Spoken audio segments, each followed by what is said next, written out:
Hey everybody, welcome back. It's another Ducks win, which means obviously it's another Forever Mighty post-game show because we're 3-0. Eddie, what a game, man. I mean, for the most part anyway, right? Till we get to the third period.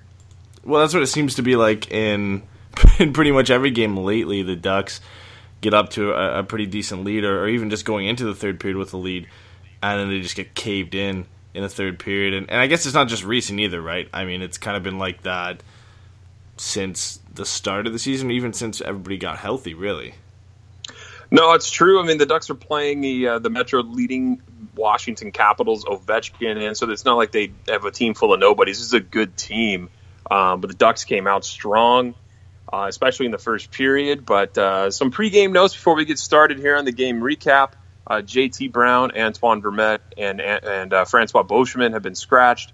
Gibby with the start in net, and then the pairings that we've come to love and adore the past several games: Fowler, Montour, Manson, Lindholm, Pettersson, and Bieksa.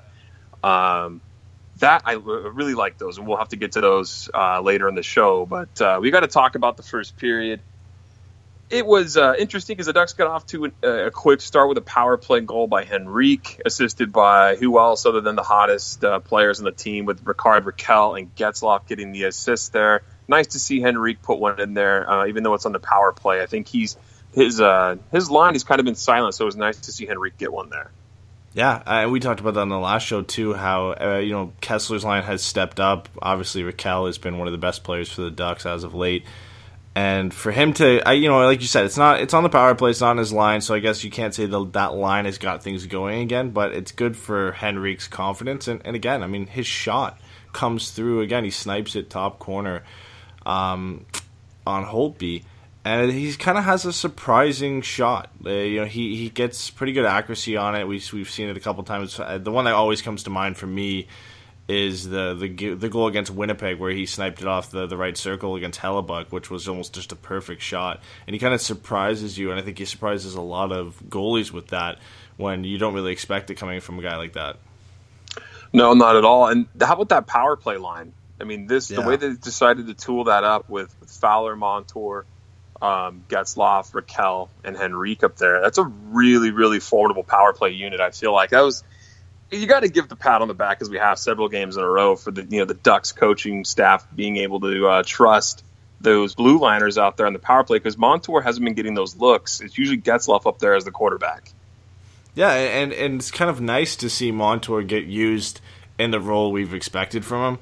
And I guess it's worked so far. The power plays at least look somewhat better, which I guess isn't hard considering how poor it's looked pretty much all season. But yeah, it is nice to see Montour get paired on his strong side up there with Fowler, and having two defensemen work the blue line. And it's something that we really haven't seen, which is odd. I mean, because Getzlaf kind of has that role on the first power play unit where he's always really played the point. And now to switch that up, it kind of adds something fresh to the Ducks power play. And we wouldn't have to wait long, man, to chalk one up for who's going to get a point on our leaderboard here for the Forever Mighty 3 stars. Kevin Bieksa gets a penalty there against the Caps. Good enough on the Ducks. They're able to kill it off. Not much of a Caps power play. But there was a couple of chances early on. Backstrom ended having a wraparound. Ovi was in a prime position to turn around and rip a shot a la Corey Perry, as Perry did a couple of games ago. But Ovi just kind of whiffed on the shot, luckily, which was a good thing for Anaheim, because the puck would go the other way. And then my boy, Hampy Lindholm, gets one up from the blue line. He gets his 10th on this season, man. Not much hope he could do on this, right? It looked like it was deflected by, I think, Kempney in front or Kessler, but they gave it to Lindholm, so I'm assuming it was Kempney in front. And hope he gets beat. It's 2-0 Ducks. Yeah, there really wasn't much, like you said, he could do on that. It's kind of just a floater. Kind of reminiscent to Pettersson's goal a little bit that we saw the other day, where people thought it was tipped in front by Derek Grant, and it kind of just finds its way past the goaltender.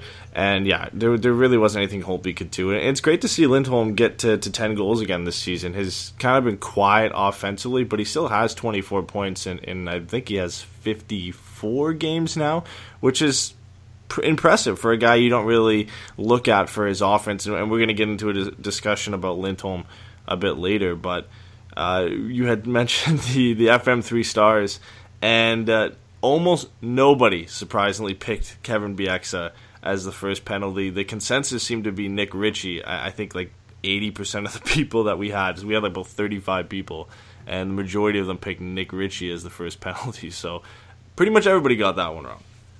Yeah, well, everyone's kind of forgot about Bieksa recently. He hasn't made any highlight reel mishaps in the Ducks defensive zone, so people kind of forget he plays sometimes. But then Ritchie would, get one on the board too for the getting a dumb penalty. Holtby grabs the puck out of the air, and then brings it down to his pads to cover it up. And Ritchie, for no reason, to slashes Holtby's glove, causes a little scrum. So people were off by one. They were close, almost. Well, he's going to take a dumb penalty at some point. So I guess it was a safe guess for people to pick him as the first one because he wasn't far off from getting it.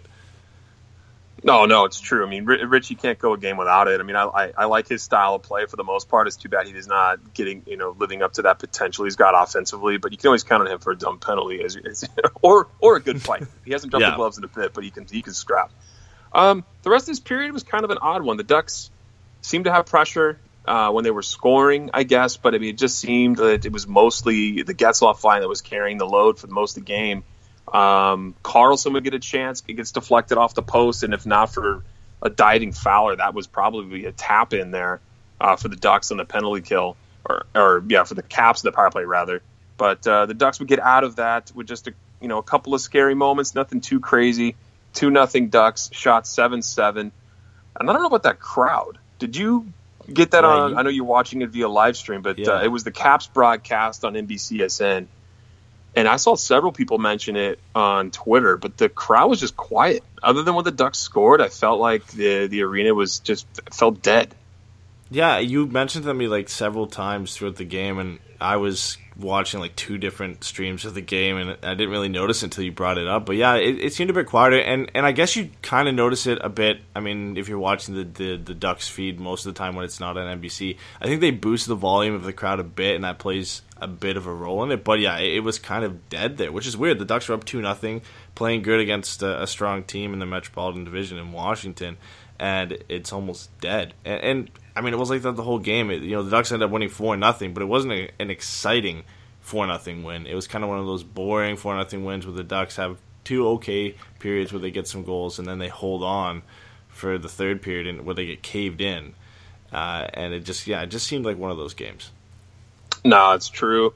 I was even texting people at the game, and they said, yeah, it's kind of quiet, but it's just mostly empty. It's probably just because it's not a rivalry night, It was just kind of like, it's another game on the season. Let's get to the playoffs. It's probably what everyone kind of felt like on this one.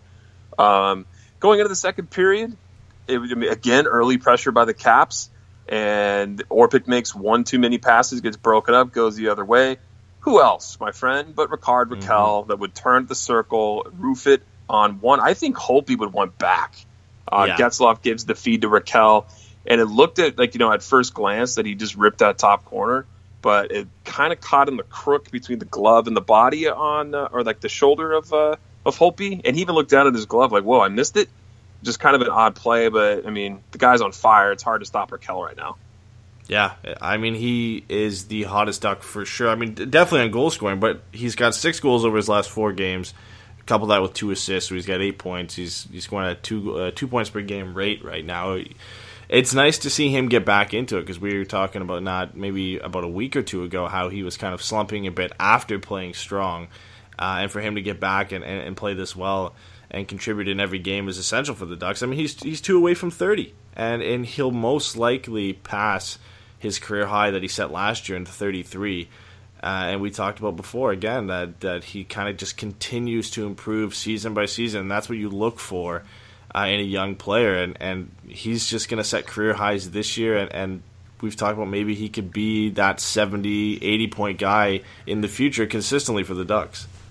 That would be nice. They could really use one of those. Considering, after the drop-off from Getzlaf and what was Perry, as we've talked about before, they kind of need that second echelon to come up and perform at that. But on that goal, Holtby would get pulled in favor of Grubauer, who comes in. Holtby with just 6 saves on 9 shots, gives up 3 goals. I don't know what he could have done on that second one. The power play one's just a nice high slot chance by Henrique. And then that third one he probably should have had. But I think more or less this was kind of like a wake-up call to the Caps to try to get them back in the game. And they would certainly put on an onslaught for the rest of this game. But it seemed like, Tom Wilson all over the place, too. He seemed like he was involved in the play a bunch. Burakovsky involved in the play a bunch. But Ovi, just so many narrow misses, and that's what I want to get to here. 4-on-4, Niskanen to Ovi. He missed that, just barely misses a redirect into the net. The Ducks would get another chance. It kind of seemed like maybe something was going to go here for that fourth line with Kelly and Chimera with a 2-on-1, but the puck kind of bounced on Kelly when he had, at the moment of truth to put it in the net. And that's kind of the way it would go. And no more scoring in that period, but how about the scare with Gibby? Tom Wilson, known for his peskiness, and he's a big-bodied guy, drives the net, collides with Gibby, and funny enough, he's the guy who gets hurt. Yeah, and it's kind of sad that we actually have to be worried about those types of plays on a consistent basis because of the injury history of John Gibson. I mean, we were talking about when Vanek fell on Gibson in the Columbus game, how you're kind of worried every time somebody falls on him or he gets up slowly that he's going to be out for a couple games. And we weren't really worried on this play, but you never know with the Gibby's history and especially the last injury he had with Riley Smith barely clipping him from behind.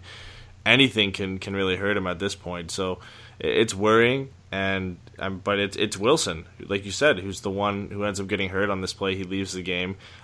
Did he come back? I don't. Yeah, he came back. He came back. Okay. He came back. Right. Yeah. He stirs it up a Montour. Yeah. Oh, yeah. Right. Yeah. Okay. But you can't really fault Wilson on that play either. And it wasn't like Gibby was stretching to make some ridiculous save, and he was off his angle and caused an injury on himself. Like these things where people fall on a goalie, it's not the goalie's fault. I mean, injury proneness doesn't really factor into those plays. You just kind of feel like anything happens around that crease, you just worry just because of his history. Yeah. But nothing Tom Wilson can really do. You got to drive the net when you're a big guy like that. That's what you get paid to do. Yeah, and Manson pushes him too, right? So he kind of a little, yeah, enough to at least put him off his feet and push him into Gibson. I don't think Wilson's really trying to get out of the way anyway. He's not the guy that really tries to get out of the way. No, not at all. But he gets a little bit of a generous push from Manson. Burakovsky would be all over the place. Like I was talking about him earlier. He gets several chances. One from the high slot that Gibby you got to hand it to him, man. He goes, tries to pick him high blocker. He goes up with that save there, blockers it off to the corner. Another, toe save there by Gibby on that next play going around the boards. I felt like the Ducks were just on their heels at the end of the second period. And then this is where I felt like we were going to see some nastiness. Maybe the crowd would pick up as Montour comes in and what appeared to look like he tried to crush Tom Wilson along the boards in front of the benches. He misses, and Wilson kind of gets ticked off because that's his kind of game, and goes and tries to goad him into a penalty. But Montour's not dropping the gloves. Wilson's just a giant behemoth of a man, where Montour, not a tiny guy, but he's not a scrapper like that. He doesn't crush anybody. Like on a regular basis, he definitely doesn't crush anybody. And on the replay, I felt like it wouldn't have crushed Wilson. I felt like he just missed, and because he was going fast, it kind of like he clipped and fell. Yeah. But it just looked worse than what it was. I saw the replay. I'm like, he wasn't like trying to do anything dirty or catch Wilson in a bad spot. But Wilson obviously takes exception to that. His team's down. The Ducks get out of that second period, though, up 3-0. Shots 14-6, Caps 21-13 overall in the game. And you're going to notice for this third period, it's just honestly, man, more of the same, right? I don't know what the Ducks' deal is, and they decide to coast in the third period. I know we talk about it, but it used to be the second period they kind of fall asleep. Then they were the comeback kids. Remember that a couple seasons ago? This third period coasting, though, do you think it's like a system thing, or do you think it's on the players that are kind of getting worried? Well, we can never really explain why they were so bad in the second either. It's always just we kind of just accepted it as something that's going to happen. And, we've speculated it could be coaching, could be the players, could be the atmosphere in the locker room, and then they come out and they always played bad in the second. Now, lately, it's been the third. They've been able to hold on. They've gotten caved in the last few games in the third period, but they're able to hold on, which I guess is the difference. They're not giving up a lot of goals, even though they're bleeding a lot of shot attempts. But, yeah, I don't really know what it is. I think it's a combination of them all, really. I don't think it's one thing. It has to be kind of a bunch of things combined. I think the Ducks just get a little bit too comfortable. That's kind of what I feel it is. If they're up 2 or 3 goals going into the third period, they kind of just coast, essentially. And they think they can just like coast their way to a win because it's already happened. And if you do that come playoff time,